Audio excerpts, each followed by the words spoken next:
Yes, bana, tuko hapa Kinondoni makaburini, na hapa tu katika kaburi ambalo alizikwa nguli wa filamu kutokea hapa kwetu nchini Tanzania. Huyu si mwingine ni Stephen Charles Kanumba, na hapa tuko na mama Kanumba, lakini pia tuko na ugeni mzito wa mwimbaji wa nyimbo za Injili Solange kutokea kule nchini Kongo. Alikuja kwa ajili ya kutembelea kaburi la Kanumba kwa ajili ya kuzungumza mawili matatu na mama yake Stephen Charles Kanumba. Tuko hapa kuzungumza na mama Kanumba, tuambie namna ambavyo ameupokea ugeni wa mwimbaji huyu hasa katika tasnia ya ulimwengu wa muziki wa Injili. Mama, kwema? Kwema, namshukuru Mwenyezi Mungu. Amina. Shikamoo. Marhaba. Amina. Tumepokea ugeni kutokea nchini Kongo na si ugeni wa kwanza. Umejisikiaje moyoni mwako mara baada ya kumpokea mwimbaji huyu kwa ajili ya kuja kukuona, lakini pia kutazama kaburi la mwanao?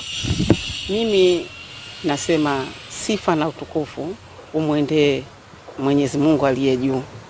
Pili, najiona faraja. Wewe unaona watu wanatoka nje wanakuja, especially kama watu wanahubiri dini, wanaimba nyimbo za Injili za kumsifu Mungu.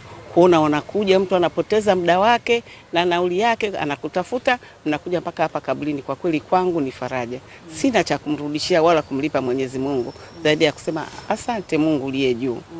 Inanionyesha ni kiasi gani mwanangu Stephen Kanumba aliweza kuitangaza Tanzania yetu, aliweza yani akawa kipenzi cha kila mtu.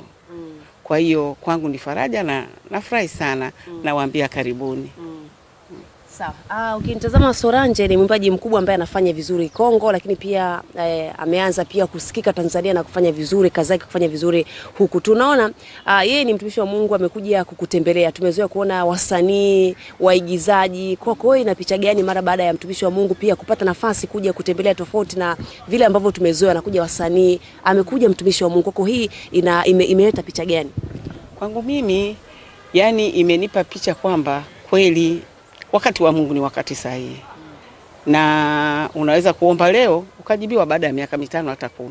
Nimekiona kibali cha Mungu, nilichokuwa nakiomba sasa kimetimia. Ndio maana nasema karibu mtumishi wa Mungu, mwimbaji wa nyimbo za Injili. Wakati sasa ni sahihi wa kulitukuza jina la Bwana na kuliinua.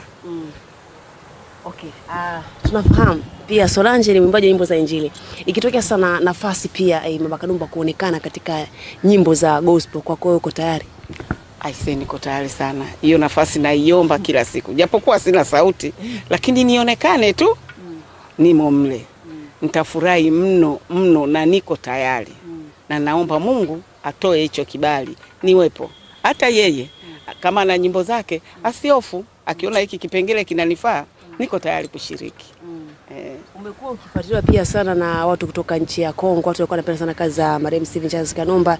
Una neno gani la kuzungumza kwa ajili ya Wakongo ambao wanafuatilia kazi za walikuwa wanafuatilia kazi na pia bado wanafuatilia kazi za marehemu? Wakongo nawaambiaje, wakati wa Mungu ni sahihi. Naona Mungu kaufungua mlango. Madam nimempata mtumishi wa Mungu Solange, atanileta Kongo na nitatoa shukrani zangu za dhati na nafurahi. Ndio maana nasema wakati wa Mungu ni sahihi. Unaweza ukachelewa, lakini utakuja. Sasa wakati umefika. Nakuja huko Kongo. Nakuja Kongo, naletwa na Solange. Asante. Tuko na mtumishi hapa, una neno gani la kuzungumza naye? Zungumza naye kuelekea mwishoni kabisa. Mimi wewe ni mtumishi wa Mungu, lakini nakuita mwanangu. Nakushukuru sana. Yani kama nilivyosema, kwangu ni faraja, kwangu ni nafasi ya kipekee. Yani naona kwamba kama ninavyosema, Mungu hawai wala achelewi. Wakati wa Mungu umefika. Karibu mwanangu, tuwe pamoja. Na pale utapokuwa na chochote cha kwako, unaona hapa mama Kanumba anafaa kuingia, anafaa kufanya nini, mimi niko tayari. Na ndio maana nimekuambia niko tayari kuja huko Kongo.